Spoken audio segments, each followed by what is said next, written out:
Hi there, Matt from Scotlynn, and as always, we are a proud and recognized leader in the transportation and logistics industry. And today, we welcome you back for yet another how-to series, this time focusing on weight distribution.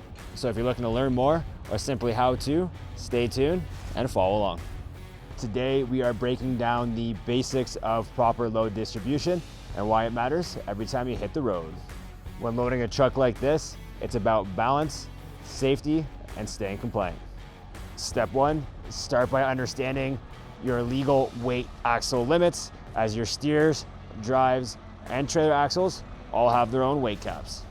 Step two, make sure to distribute the load evenly across all axles to ensure stability and traction. Step three, distribute the load evenly from front to back and side to side, because uneven weight can cause handling issues and wear and tear on the tires and suspension.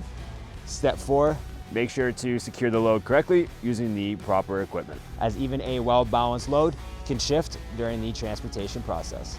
Step five, make sure to hit a scale on your way out, as it's easier to shift pallets than it is to deal with the DOT or any safety risks. Smart load distribution means safer driving, fewer breakdowns, and staying road compliant. Make it a part of your routine every time. That's all for this video. Be sure to subscribe and follow along for future videos. We'll see you on the road.